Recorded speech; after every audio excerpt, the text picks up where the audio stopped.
Hi everyone! Joyful Friday sa inyong lahat. Joyful dahil bukas ay weekend na naman. Sa mga may planong lumabas at gumala bukas, doble ingat po tayo, lalo't napakataas ngayong araw ang tinamaan ng COVID sa ating bansa. Nasa lampas 9,000 ang nagpositibo ngayong araw. Kaya mas mainam siguro na manatili na lang muna tayo sa bahay kasama ang ating mga pamilya during weekends. Naging usap-usapan lately yung mga pagsisingit ng mga local officials natin para sila ay mabakunahan. Hindi lamang mga local officials, nung isang araw ay naging issue rin yung pagpapabakuna ng isang artista na si Mark Anthony Fernandez sa Parañaque City. Kahit mismong si Pangulong Duterte ay hindi natuwa dito sa mga pangyayaring ito. Dahil alam naman natin na limitado pa lang yung mga bakunang pumapasok ngayon sa ating bansa at ang priority nito ay yung mga frontliners. Pinapaimbestigahan na rin ngayon itong mga kasong ito ng pagsingit ng mga local officials para sila ay mabakunahan.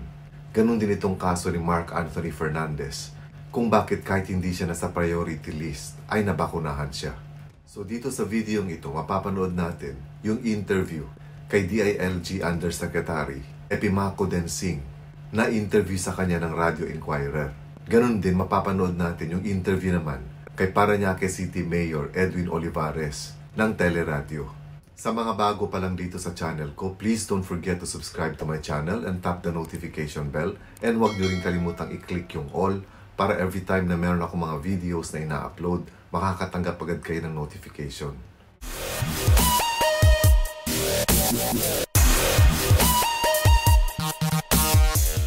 Sa gayon ho, amin yung tinanong sa ating legal experts, no? Yung mga sumingit kagaya po ni Mark Anthony Fernandez nga kahapon na wala sa priority list pero nakasingit, as of this time wala ko kami nakikitang potential liability.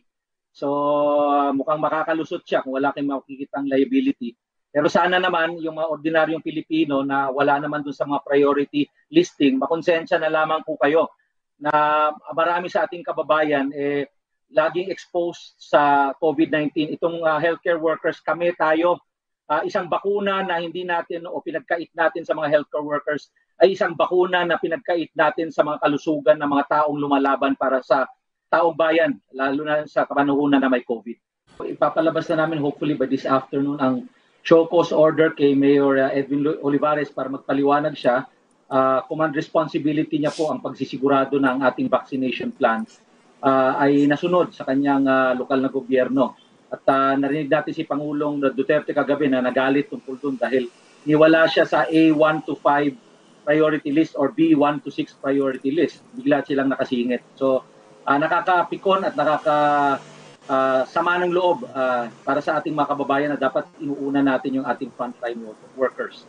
Opo, Yusek, kasi ang narinig ko pong naging paliwanag ay comorbidity daw po si Fernandez. And ito po daw ay naandun sa tinatawag na substitute na kapag may tumanggi po ay kailangan hindi masayang itong bakuna, kaya nakalinya daw po ang papalit para tumanggap ng bakuna. So bilang sa DILG at sa DOH, paano po yung nagiging proseso ng substitution para po masiguro po natin na hindi po masasayang yung bakuna? Ito po ba ay naging malinaw ang patakaran o proseso sa ating mga LGUs, Yusek?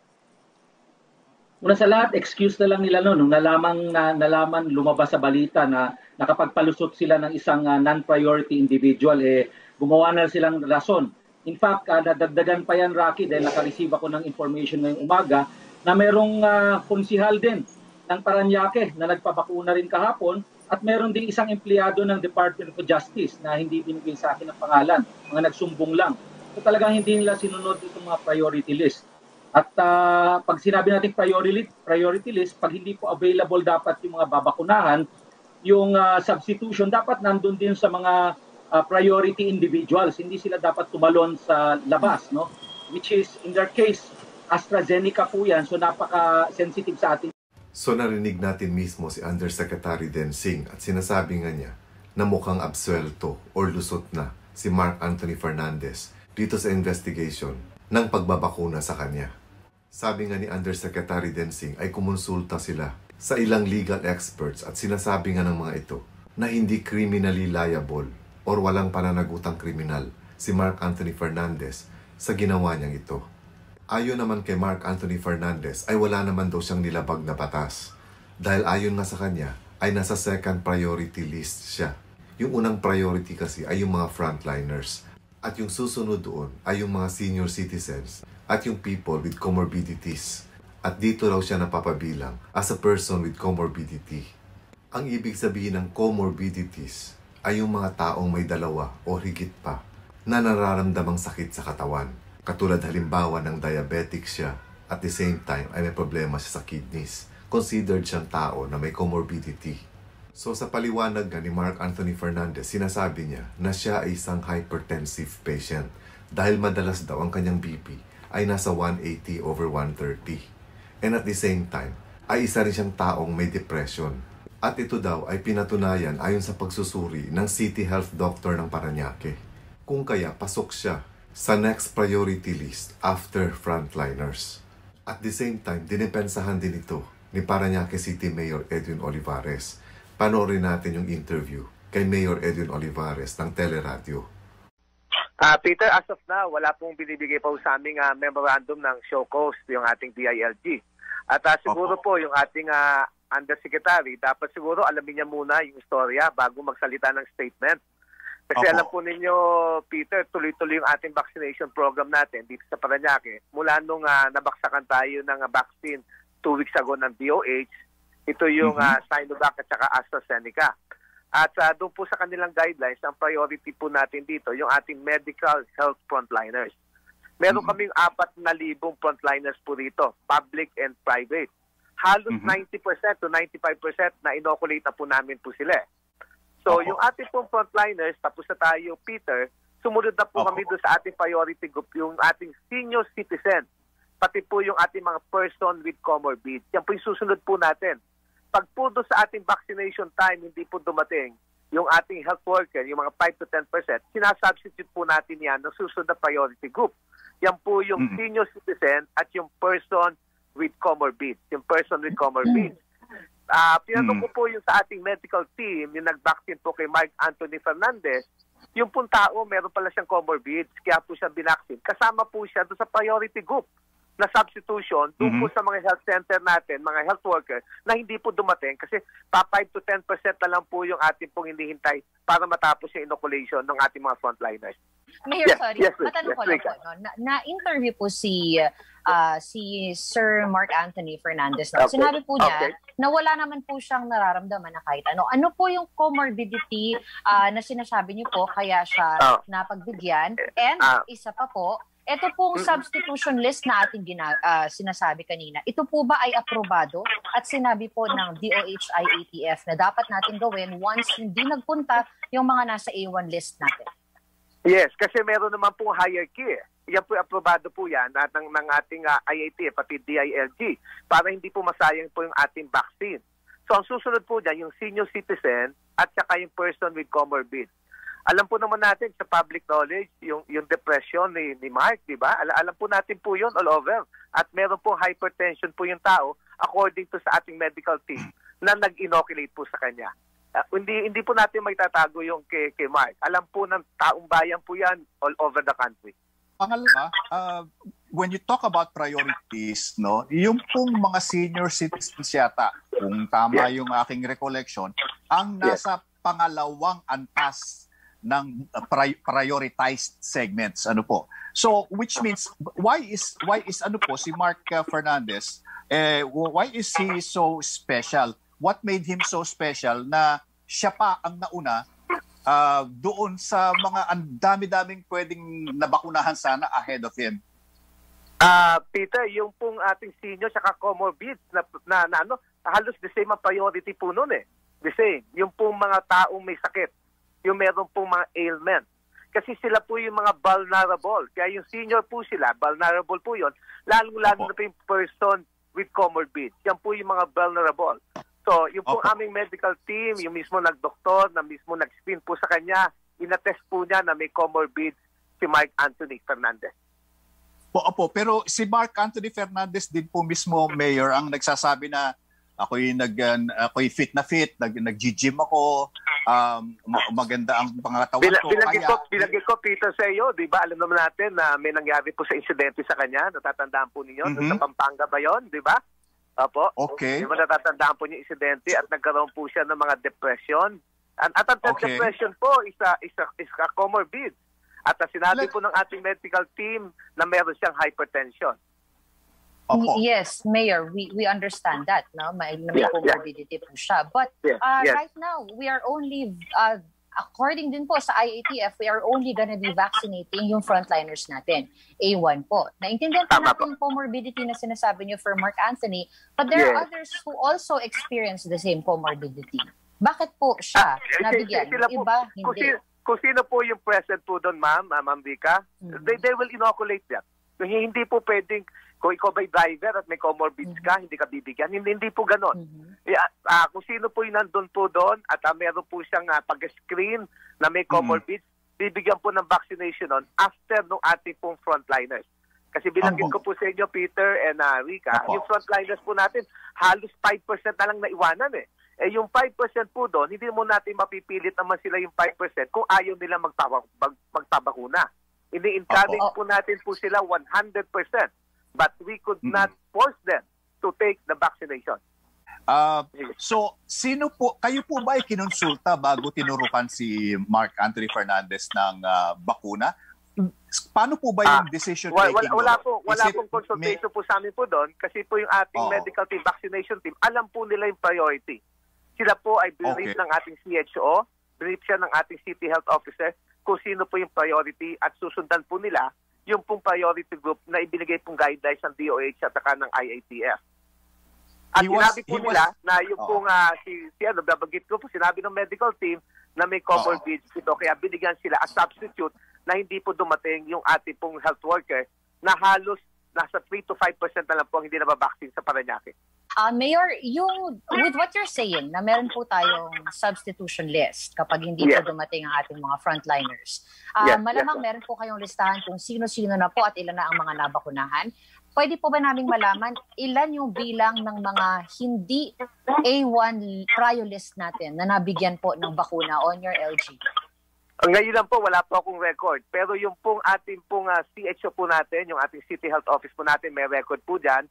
At based on the priority, yan po yung seniors at yung ating person with comorbid. So you're saying, Mayor, na ngayon po, hindi lamang si Mark Anthony Fernandez ang nabigyan ng bakuna na non-prior list, hindi yung mga health workers natin, kundi meron pa po mula sa inyong... Yes, ma'am. Yes, ma'am. Meron po. Meron po siya. Meron po, ma'am. Hindi lang po si Mark. Tingin ko naman dito sa paliwanag ni Mayor Olivares ay hindi ako sold out sa kanyang paliwanag. Dahil sa dami pa naman ng mga senior citizens at ng mga person with comorbidities, ay bakit na-prioritize itong si Mark Anthony Fernandez? Samantalang kung titingnan natin, mas marami pa yata ang may mas malalang sakit kesa dito sa mga sakit na sinasabi ni Mark Anthony Fernandez. Kasi kung iisipin natin, hindi naman siguro araw-araw nakapila si Mark Anthony Fernandez dun sa vaccination center para mag-abang kung meron bang mga frontliners na ayaw magpabakuna or di kaya ay may mga frontliners na hindi sumipot para bakunahan. Kumbaga napaka-imposible naman na nakaabang siya doon araw-araw para sa ganitong opportunity. Kaya naniniwala ako na VIP yung treatment na ibinigay kay Mark Anthony Fernandez. Duda ko meron talagang nagbigay sa kanya ng schedule or di kaya ay may tumawag sa kanya na pumunta dun sa vaccination center para bakunahan siya. Kasi kung iisipin natin, kung based sa booking or even based ito in alphabetical order, ay napaka-imposible na mapaaga ang pagbabakuna kay Mark Anthony Fernandez. So tama yung sinabi ni Undersecretary Densing na palusot na lang nila ito. Na kunwari ay nasa second priorities na talaga itong si Mark Anthony Fernandez. At dahil may natira dun sa vial na supposedly itong vial na ito ay 10 shots ang dapat maibigay nito. At sinasabi nga nila ay masasayang yung natitirang laman ng vial kung hindi ito maiturok. Dahil alam natin na limitado itong mga bakuna. Halatang halata ayon nga sa sinabi ni Undersecretary Densing na naisipan na lang nila itong mga rason na ito na ibinibigay nila ngayon ay dahil nabisto sila. So aabangan natin ngayon kung tatanggapin ba itong paliwanag ni Mayor kapag na-serve na sa kanya yung show cause order. Itong show cause order na ito na sinasabi ay isang order galing sa korte na kung saan ay nire-require ang isang tao o grupo ng mga tao para magpaliwanag at para mag-justify at para na rin patunayan ang isang bagay sa korte. Dahil kung hindi ay malamang na may masasampang administrative cases laban dito kay Mayor at sa iba pang mga taong involved dito sa pagbabakuna nila kay Mark Anthony Fernandez. Katulad din ito ng mga kaso ng 5 pang mga mayors na sumingit para sila ay mabakunahan. Kapag kasi nalalabas sa investigation na meron silang nilabag na protocol dito, ay pwede silang suspindihin o di kaya ay pwede sila tanggalin sa pwesto. Totoo naman yung sinasabi ni Mayor na masasayang kasi yung bakuna, lalo pat limitado lang itong mga bakuna na meron tayo sa ngayon. Kumbaga sa isang vial ng bakuna, 10 to 11 shots ang pwedeng gawin doon. Ngayon kung may natitira pa dito sa vial na ito, ay sayang naman kung hindi ito magagamit. Pero ang tanong kasi dito ng karamihan, sa dami ng mga nasa second priority list at meron pang mga frontliners na hindi pa nababakunahan, ay paano na isingit at nabakunahan si Mark Anthony Fernandez? Kumbaga parang sinasabi dito na napakaswerte naman niya na nandoon siya sa tamang pagkakataon para mabakunahan. Although tama rin naman yung sinabi ni Undersecretary Densing na wala kay Mark Anthony Fernandez ang CC dahil meron tayong tinatawag na command responsibility. Kumbaga, wala namang magagawa sana si Mark Anthony Fernandez kahit gusto niyang mabakunahan kung walang pumayag na bakunahan siya.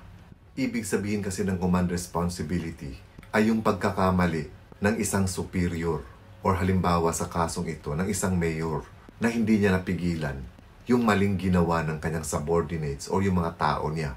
Katulad sa kasong ito, yung mga in charge sa pagbabakuna, na kung saan ay parang iniskip nila yung protocol para bakunahan si Mark Anthony Fernandez na hindi pa naman nasa priority list. Kumbaga, nakalusot ito nang hindi niya namalayan or hindi niya nabantayan at hindi niya binigyan ng pansin. Kung kaya dahil dito ay may pananagutan siya sa batas dahil ito yung tinatawag na command responsibility. At sa parte naman ni Mark Anthony Fernandez ay sana pinairal niya yung pagiging compassionate niya o yung pagbibigay simpatya sa mga taong mas nangangailangan nitong bakuna. Lalo pat hindi naman siya masakitin, hindi naman siya senior citizen, at hindi naman siya at risk na kung saan ay hindi naman siya madalas na expose sa mga COVID patients. So sana kahit kung halimbawa ay inoffer ito sa kanya, ay sana tumanggi na lang siya at sana sinabi na lang niya na ibigay na lang muna ito sa mas nangangailangan. Naiintindihan ko rin naman na lahat tayo ay nais nating magkaroon ng panlaban dito sa virus na ito. Ang problema nga lang sa ngayon kasi ay limitado pa itong bakuna na pumasok sa ating bansa. At tama lang din na mas uunahin yung mga nangangailangan talaga, katulad ng mga frontliners. So sana magpaubaya na lang muna tayo sa mas nangangailangan. Dahil pag dumami ng dumami sa mga frontliners natin ang magkakasakit, tayo rin ang mahihirapan. Kumbaga, hindi natin dapat hayaan na itong mga frontliners natin ay susulong sa gera na wala silang dalang mga armas. So sa ngayon nga ay nakarating na ito sa mga kinauukulan, lalong-lalo na kay Pangulong Duterte, sana nga matigil na itong mga paniningit ng mga lokal na opisyal natin pagdating sa pagbabakuna. At kung lalabas investigation nitong mga mayors na ito na napatunayang nagpabakuna nga, at meron silang mga nilabag na protocol sa IATF, ay dapat talaga silang managot at bigyan ng leksyon para nang sa gayon ay hindi na sila tutularan. Matuto sana silang sumunod sa mga protocols na ang pagbibigay ng bakuna sa Pilipinas ngayon ay limitado pa lang. So ang number 1 priority ay mga frontliners. Pag natapos na itong mga frontliners, ang susunod dito ay yung mga senior citizens at people with comorbidities. So that's it for now mga kaibigan. Once again, thank you for watching. Happy weekend sa inyong lahat. And paalala lang din, huwag tayo maging pasaway. Magdoble ingat po tayo lagi dahil dito sa pandemyang ito. Stay safe everyone and God bless.